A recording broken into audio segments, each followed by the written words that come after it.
Picture this. A government worker walks into a recording studio with $900 he saved from his day job. 45 minutes later, he walks out with a song that becomes a cultural movement. Then, he's gone forever. It's easy 'cause you're beautiful. These aren't just one-hit wonders. These are artists who touched greatness once, left their fingerprints on soul music history, then disappeared like smoke. And today, we're honoring every single one of them. I'm talking about 12 songs that changed everything. Songs you've heard at every wedding, every cookout, every moment when the vibe had to be exactly right. Welcome to R&B Grove. Let's dive in. Number 12, Sideshow by Blue Magic. We're starting with a slow dance that feels like trying to hold on to someone who's already decided to leave. That's Sideshow by Blue Magic. Before the show begins. This isn't just a song. It's that moment when you realize the relationship is over, but you're still going through the motions. The kindness mixed with heartbreak, the melody that wraps around you like a memory you can't shake. There's got to be no sound. Blue Magic poured everything into this track. The vocal harmonies, the orchestration, the raw emotion in every note. And it worked.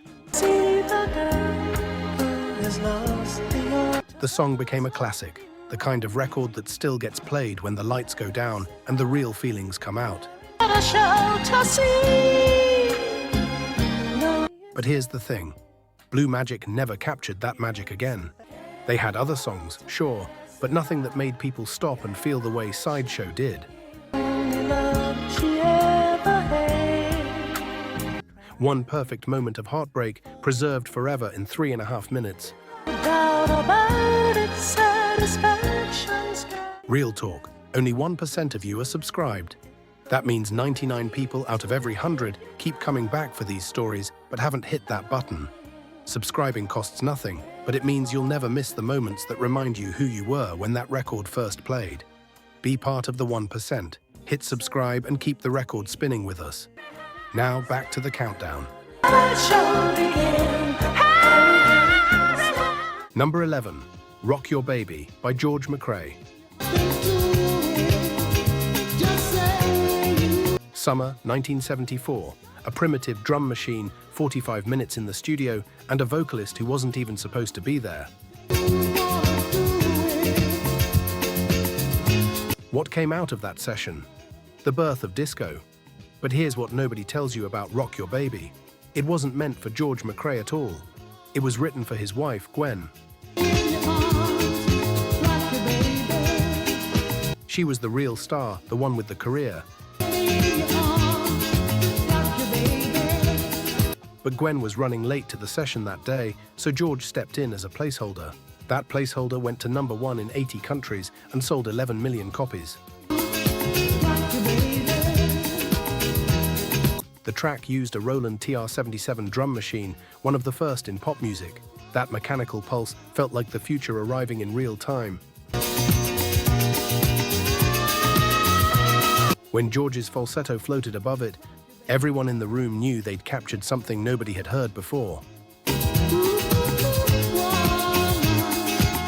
For 12 straight weeks, Rock Your Baby poured out of every block party, every radio, every car cruising down the boulevard.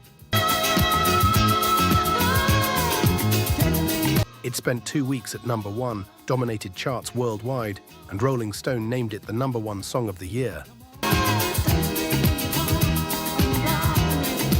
George McCrae had defined early disco. He'd shown the world where music was heading, and then, nothing.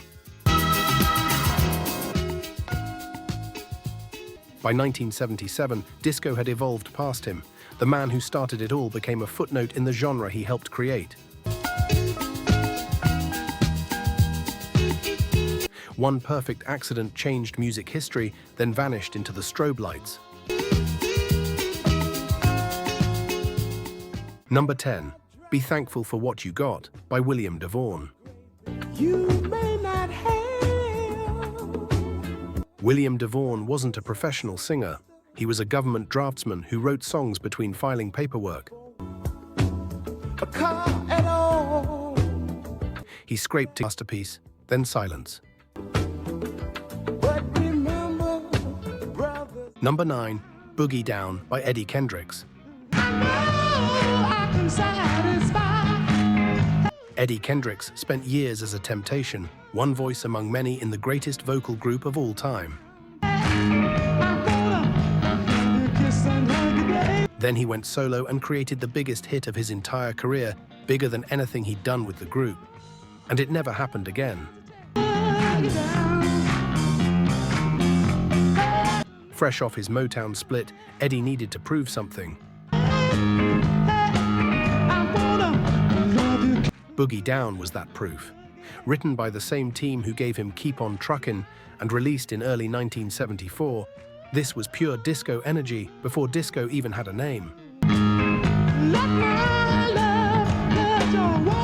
That high tenor slicing through the groove, the production so tight it felt like controlled chaos. His voice rides the rhythm effortlessly, all that Temptations training showing in every smooth run and falsetto flip. The song soared to number 2 on the Hot 100, held off the top spot for 2 weeks by Seasons in the Sun. It topped the R&B chart for 3 weeks. Billboard ranked it the number 30 pop single of 1974. But here's the irony. While Kendricks had multiple hits with the Temptations, Boogie Down was his only major solo pop success. He stayed active for years, but never again with this level of mainstream heat. Picture basement parties, everyone stopping when those first notes hit. The dance floor feeling it instantly. That was Boogie Down's power. Immediate, undeniable, unrepeatable. Number 8, Rock the Boat by the Hues Corporation. This song flopped twice before becoming number 1. Have held me safe from a rolling sea.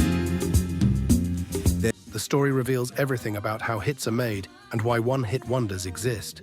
Said I'd like to know where you got the notion. Written by manager Wally Holmes, Rock the Boat was released in February 1974 and immediately died. I don't tip the boat over, rock the boat. I don't rock the boat, baby. Barely hitting number 96 before vanishing from the charts. But then, New York disco DJs started playing it on repeat.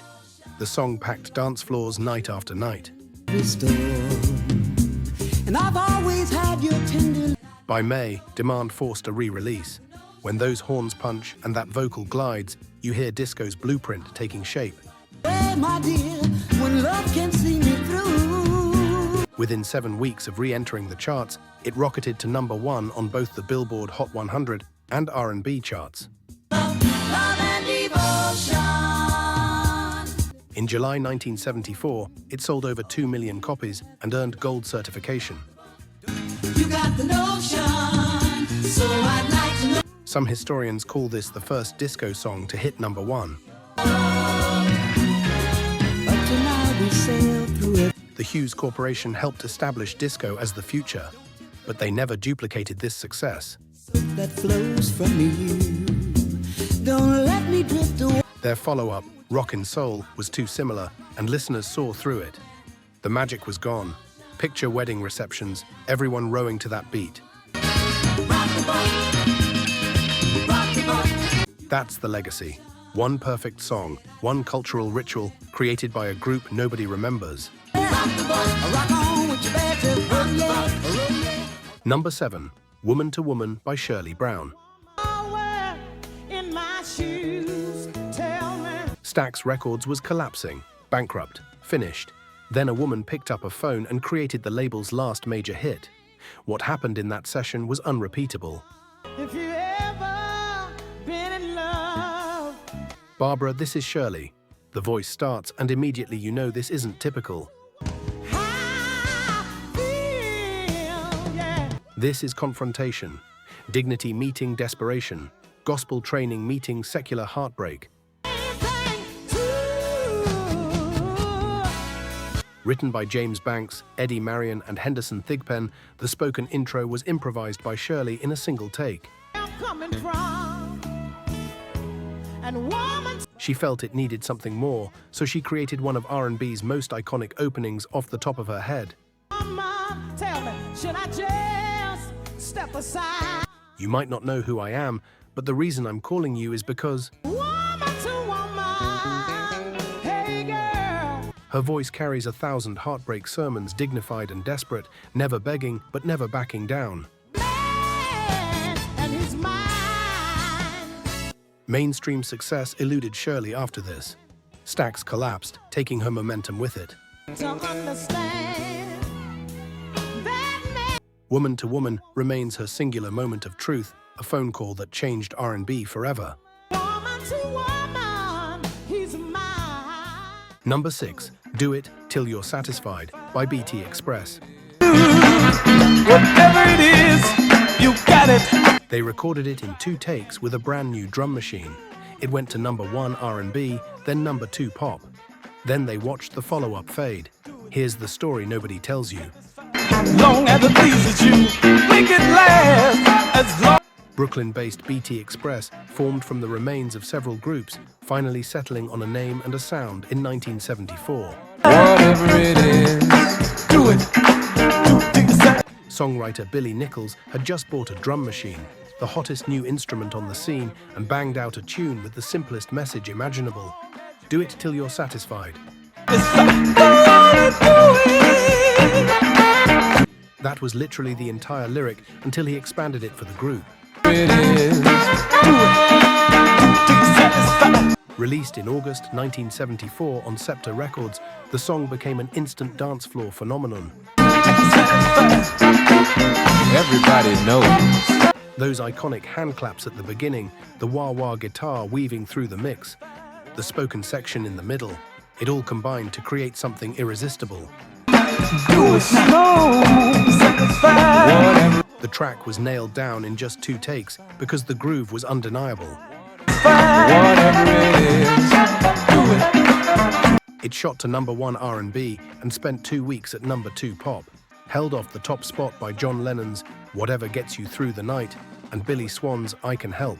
Gotta do it, just do it some more. The album went gold, reaching number 5 on the Billboard 200. Satisfied, I'm satisfied, I'm satisfied. But here's what makes this legendary. Tom Moulton created an extended disco mix featured on the album that's widely regarded as the first dance remix ever. BT Express accidentally pioneered the remix. Number 5, Mighty Clouds of Joy by Mighty Clouds of Joy. You gotta listen to my story. Listen to Gospel groups didn't cross over in 1974. You stayed in your lane, served your audience. Mighty Clouds of Joy didn't care about the rules. take the load off your mind. Ride my Blending gospel with soul and funk, they took a risk that could have destroyed their gospel credibility while gaining nothing from the secular world. body high. Healing me to discover the man that I Instead, they earned a Grammy and radio love across both gospel and R&B stations. come on and ride. There's something about this track like Sunday morning sunlight through stained glass. It touched people beyond church walls without losing its spiritual center. Take the load off. Ride my soul. When the horns hit and those vocals testify, you feel lifted, whether you're religious or not. The man, if you in trouble. The Grammy validated what they'd done, proved gospel could evolve without compromising, could reach new audiences without abandoning its roots. Listen to my story. Then ride my R&B stations played it alongside secular hits. Gospel stations kept it in rotation. come on and ride. But despite this crossover moment and Grammy validation, they never crossed over again. The mainstream welcomed them once, appreciated the moment, then let them return to their gospel roots. One perfect bridge between two worlds, one Grammy moment, then back to serving the faithful. Sometimes that's enough. Still with us? Hit that like button, because the stories get even deeper from here. We're going from Stax's swan song to funk that refused to cross over, from gospel that broke all the rules to a ballad so perfect it got buried by its own brilliance. And trust me, nothing prepares you for what's coming at number 1. Let's keep going. The reason I do this, I love to see the people who are not ashamed. Number 4, You and Me by the Stylistics. Now, explain. By 1974, the Stylistics were Philly soul royalty. I'll never find the words, my Tom Bell's orchestration, Russell Tompkins Jr.'s impossibly sweet falsetto, melodies that could make grown men cry. hands created. You and Me had everything. It should have been massive. Instead, it slipped through the cracks. For those who heard it, the song was a gentle caress, a whispered promise. Precious love. Notice how the strings sweep and climb while Tompkins floats above them effortlessly, making vocal complexity sound like breathing. Everything I am. The arrangement is meticulous, every instrument placed with surgical precision, every harmony stacked perfectly. This is Philly soul at its absolute peak, the sound of Philadelphia refined to its purest essence. But it charted modestly on R&B, didn't touch pop radar, and got overshadowed by their bigger hits like You Make Me Feel Brand New. Sometimes being perfect isn't enough. Picture slow dancing in the living room at 3 in the morning. Curtains swaying, love hanging in the air like incense smoke, believing this moment could last forever. That's the temperature this track creates, a one-hit wonder within their own discography. You're someone who I can't. A perfect moment overshadowed by their more famous work, left for true heads who appreciate craft over commerce. Number 3, Sha-La-La, Make Me Happy by Al Green. You don't know all I've been going through. How do you become a one-hit wonder when you're Al Green? How does a song reach number 7 and vanish when everything else became eternal? That's the mystery. I don't know what to Released in September 1974, From Al Green Explores Your Mind. This track was breezy and joyful, without the heavy gospel weight. No tears, no church testifying. Just Al being happy, playful. Catch how the organ slides in before each chorus, adding warmth without overwhelming. tell you one thing. Sha-La-La. The arrangement stays sparse, letting Al's voice do the work, trusting his natural charm is enough. Just get down in the bone. The song peaked at number 7 pop and number 2 R&B, spending 19 weeks on the charts.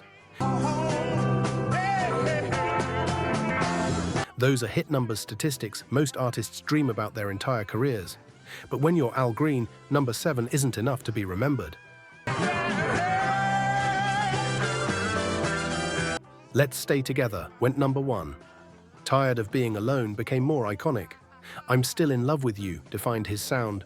Sha-La-La got lost in his own greatness. Please, somebody make me happy this evening. This track feels like golden hour sunlight glowing and grinning without demanding anything except maybe a smile. Al proved he could lift you up as easily as break you down. A one-hit wonder buried beneath a superstar's catalogue. A top 10 hit forgotten in the shadow of masterpieces. Try to see what you make me. Number 2, Hollywood Swinging by Kool and the Gang. What you got to say? Before Celebration, before Joanna, before wedding receptions and pop radio, Kool and the Gang were raw funk fire. Hollywood Swinging was that fire at its hottest. Then they put it out forever. Recorded in September 1973 at Media Sound Studios, the band created this in one day, along with Funky Stuff and Jungle Boogie. 3 instant classics birthed in one session. Keyboardist Ricky West sings lead, his voice full of attitude and swagger. The production is brass-heavy, bass-thick, full of attitude you could strut to. When those horns punch in unison, then scatter into individual riffs before snapping back together, that's controlled chaos. A band so tight they make mayhem feel orchestrated.